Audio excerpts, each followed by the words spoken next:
Have you ever stood over a really crucial putt?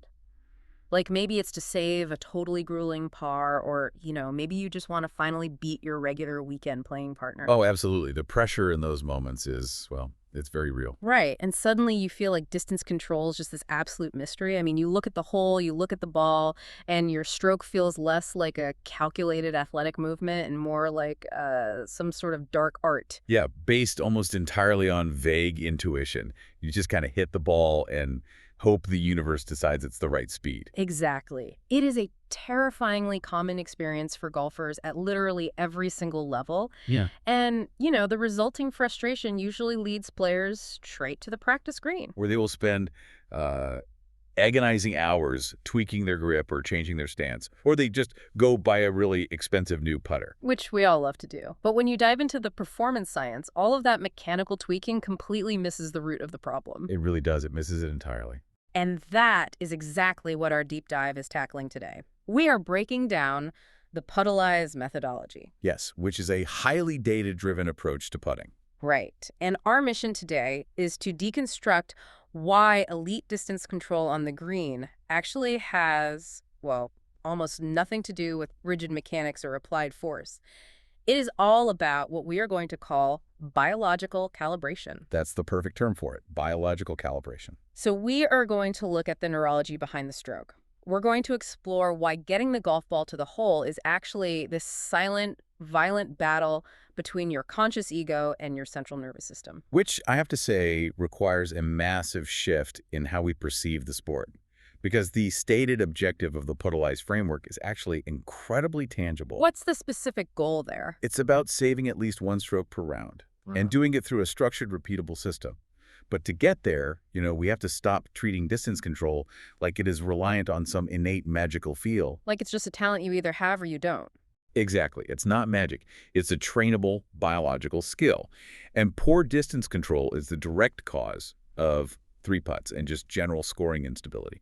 Okay, so to train that skill, we have to redefine what distance control actually is fundamentally. When you look at the source data, there is a very firm rule established right out of the gate. Distance control equals stroke length, not force. Right. If you want elite performance, you have to stop micromanaging the technical aspects of the stroke. True distance control only emerges when your physical movement actually synchronizes with your body's inherent neurological system. Because the objective of elite development isn't to teach a player how to artificially hit a golf ball. It is about calibrating the cerebellar system. And that's the brain center for movement coordination. Correct. You want that specific biological system to release energy based purely on environmental data, rather than a conscious force command from the front of your brain. See, here's where it gets really interesting for me. The idea of technical micromanagement on the putting green, thinking about your wrist angle or your follow-through, your tempo, it's like trying to consciously control your individual leg muscles to walk down a steep flight of stairs. That is a great analogy. Because if you just walk, your brain calculates the drop of each step perfectly without you even thinking about it. But if you stand at the top of the stairs and consciously tell your left quadricep to contract by, 30%, and your right foot to extend exactly 6 inches. It becomes incredibly clunky. Yeah. You are almost certainly going to fall down the stairs. So why is the golf world so obsessed with rigid mechanics when our biology is perfectly designed to run spatial awareness automatically? Well, what's fascinating here is how deeply ingrained the mechanical mindset is in modern golf culture. I mean, we love things we can measure on a simulator screen. Oh, for sure. Club face angle, path, impact position. Exactly. Yeah. But the brain doesn't speak in mechanical angles. It speaks in spatial awareness and energy release. When you try to manually control the putter head, your prefrontal cortex, the conscious thinking part of your brain, it essentially hijacks the physical motion. And that makes the movement worse. So much worse. It is loud, it is slow, and it is clumsy. The cerebellum, however, operates like a supercomputer. Wow. Yeah, if you feed it the raw data like the distance to the hole, the slope of the green, the visual friction of the grass, it inherently knows exactly how long the physical stroke needs to be to produce the necessary energy. So force is a conscious exertion, but stroke length is a biological response. Precisely. Okay, let's unpack this a bit more. If I am standing over a putt right now, what is my brain actually prioritizing? Because, the assumption is that my brain wants to make a birdie just as badly as my ego does. That's what we all want to believe.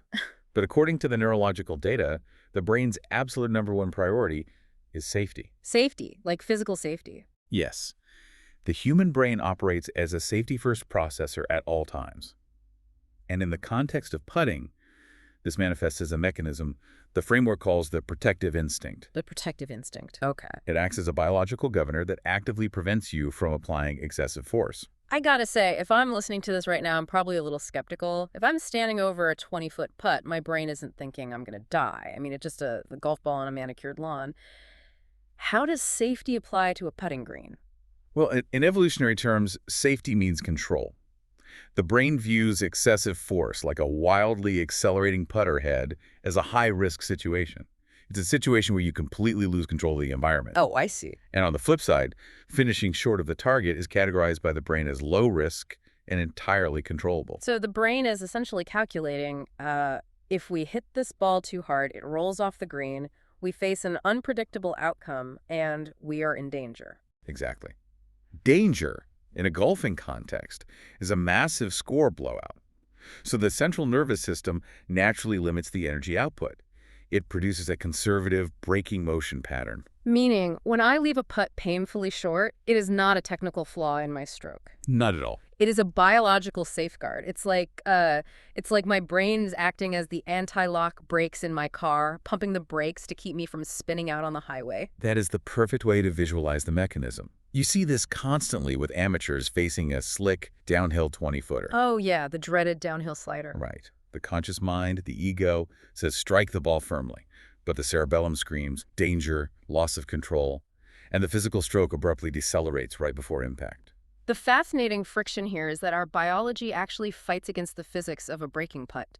There is a concept outlined in the sources called the velocity duration paradox. Yes, and it creates a massive conflict for the golfer. Right, because this paradox is the root of so much confusion on the green. A slower-moving golf ball is much easier for your brain to control during the actual putting stroke. Because a soft stroke requires less energy, which, again, satisfies that protective instinct we just discussed. The brain feels incredibly safe. But, physically speaking, a slower ball is far less stable during its actual roll on the grass. Because it travels longer in time. Exactly. And the longer the ball is rolling, the more time gravity and the imperfections of the grass have to influence its path. So a softly hit ball will always break more severely than a firm putt over that exact same distance. Right, so your brain wants to hit it softly to feel neurologically safe. But physics dictates that the softer you hit it, the more complicated and unpredictable the break becomes. The paradox is that the very mechanism your brain uses to maintain control of the physical stroke actually causes you to lose control of the ball's final path. Wow, that is a brutal catch-22. It is. And we know from performance data that the optimal capture speed for a putt, that's the speed at which the ball is most likely to fall into the cup rather than lip out, is when it arrives at the hole, rolling at about 3 to 4 revolutions per second. 3 to 4 RPS at the hole. Exactly. But if your brain is constantly pumping the brakes, you never achieve that optimal capture speed. So how do we fix it? Do we just force ourselves to hit it harder? No, and that's a crucial point. The coaching objective here is absolutely not to fight this biological instinct. You cannot win a fight against your own central nervous system. I mean, that makes sense. You lose every time. Right. Instead, the goal is to use that built-in safety mechanism as the foundational baseline for all of your future energy calibration. Which brings us to the actual application. How do we translate this biological reality into an executable training protocol? Like if I'm standing on the practice green, what is my brain actually supposed to be doing to calibrate this? The framework introduces the natural instinct drill, and it is entirely designed to bypass that conscious interference we talked about. The goal is to engage your spatial processors directly, right, without letting the prefrontal cortex get involved. Correct. And to do that, you have to understand how visual data actually loads into the brain. It requires a very strict, repeatable sequence. Any deviation introduces neurological noise. Walk me through that sequence. Let's say I'm looking at a 15-foot putt. I know I'm supposed to gather spatial data. What is happening physically when I do that? First, you look directly at the hole. And this isn't just a casual glance. You are holding your gaze there to let the fovea, which is the sharpest part of your vision, scan the distance, the slope, and the environment. So my brain is acting like a laser rangefinder. Exactly. Then comes the critical loading phase, which we call information translation. You shift your visual focus back to the golf ball. Okay, I'm looking back at the ball. And during that shift, your cerebellum is actively converting that visual data into a highly specific energy requirement. It is literally writing the code for the stroke length. And the final phase is instinctive motion. I initiate the backswing only as far as my instinct allows. Pure release, no forced acceleration. I just, let the putter drop. That initiation is where the entire system either succeeds or fails. It must be an unfiltered, instinctive release. Wait, what happens if I try to control it? If you consciously try to dictate how far back the putter should go, or if you force your hands to accelerate the club head through impact to ensure it gets to the hole, you have broken the connection. Oh, wow. The supercomputer is turned off, and your clumsy conscious brain is back in charge. Okay, there is a very strict rule in this protocol that I really have to push back on. The methodology explicitly bans practice swings. Like 0 practice swings are allowed. That's right, 0. Yet if you turn on the television on a Sunday afternoon and watch the best players in the world trying to win a major championship, almost every single one of them takes practice strokes next to the ball before they hit. Why does a data-driven protocol explicitly forbid something that the pros do constantly? I know it sounds counterintuitive, but it comes down to eliminating artificial data. A practice swing introduces what the system categorizes as artificial feel. Artificial feel. Think about the physical reality of a practice swing. You are not hitting a ball. The physical resistance of the impact isn't there. The consequence of the shot isn't there. But your muscles and your central nervous system are still registering that empty, unresisted movement as concrete data. So I'm essentially feeding bad code into the supercomputer. Exactly that. When you step over the actual ball after taking a practice swing, you are no longer naturally responding to the spatial input of the hole. Because I'm focused on the practice swing I just took. Right. You are now trying to consciously mimic the artificial rehearsal you just performed. Yeah. You are introducing noise, and that prevents the pure automatic translation of visual data into physical output. Okay, let's follow this out onto the course. I look at the hole, I gather the spatial data, I look at the ball, I don't take a practice swing, I initiate pure instinct. And I hit the putt, and it comes up 5 feet short of the hole. It happens. Yeah, and my regular golf buddies are going to laugh at me. The immediate internal reaction is total embarrassment and frustration. But the methodology states that interpreting that short putt as a failure actually destroys the entire calibration system. This is the diagnostic heart of the Puttalyze framework. And honestly, it requires a massive ego check. I bet. The mantra is, being short is not the problem. Lack of understanding is the problem. If you execute the visual sequence purely and the ball comes up short, that is actually a highly successful repetition. How does a player get over that mental hurdle, though? Leaving a putt 5 feet short just feels terrible. You get over it by understanding the biology. That short putt is the correct, unfiltered expression of your protective instinct. It allows your cerebellum to establish what is called a 0 point. A 0 point. Yes, it is your biological baseline. Your brain naturally calculated a conservative stroke to keep you safe. If you understand this, if you operate as an informed athlete, you build trust in these natural safety parameters. So you let your brain map the reality of its own conservative nature without panicking. Precisely. But the player who gets mad, the frustrated athlete, interprets that short putt as a mechanical failure. They think, oh, my stroke is broken, I didn't hit it hard enough. And they immediately fall into what the research calls the control trap. The control trap happens the exact moment the prefrontal cortex, your conscious, ego-driven brain, decides it needs to override the cerebellum to ensure the ball reaches the hole next time. It's like oversteering a car that hits a patch of ice. You feel a sudden loss of control, your conscious brain panics, and you violently yank the steering wheel to fix it. And the harder you try to consciously force the correction, the worse you spin out of control. And the ego's panic leads to very specific physical breakdowns on the green. The data points to 3 critical mistakes players make when they fall into this trap. Yes, 3 very predictable mistakes. First, they start hitting the ball harder, meaning they manually force acceleration through impact to compensate for their brain's natural braking. Second, manual backswing lengthening. Because they left the last putt short, they consciously drag the putter head back further than their instinct actually wants to go. Which is completely unnatural. And third, conscious reaching. They try to physically guide the ball to the hole with their hands instead of just letting the putter head fall naturally. And why do they do this? Because the ego simply cannot tolerate the embarrassment of leaving the ball short. But the fallout from these conscious manipulations is severe. What happens to the stroke? When you start manually dragging the putter back or forcing acceleration, you completely destroy your internal calibration. You create irregular rhythm, unstable energy transfer, and you lose any hope of finding that optimal 3 to 4 revolutions per second capture speed at the hole. The sources use an incredible term for this physiological breakdown. They call it distance amnesia. It's a very real phenomenon. You literally forget how to gauge distance. You can be standing over a 20-foot putt looking at the hole, and your brain is just completely blank. You have no physical sensation of whether you should hit the ball 2 feet or 40 feet because you've overridden your natural spatial awareness with panicked, conscious calculation for so long that the neurological map is just gone. It is a terrifying feeling for an athlete. Distance control ceases to be a fluid athletic response and becomes this stressful, incredibly fragile mathematical calculation. Yeah, that sounds awful. You have to learn to trust your natural stroke length over your ego's desperate need to reach the hole. Okay, so we have identified the mechanism of the biological baseline, the 0 point, and we understand the physiology of the control trap. How does a player actually integrate this into a daily routine? Like, how do you practice finding this 0 point without falling back into those old ego-driven habits of just grinding over technique? The methodology is structured into a very specific systemic integration. It moves through 3 phases. Okay, walk me through them. Phase 1 is the corputut drill, which simply establishes a stable, repeatable physical motion. Phase 2 is the natural instinct drill we've been discussing, finding that 0 point, that conservative biological baseline. Right, gathering the spatial data. Exactly. Yeah. And finally, phase 3 is the extension drill.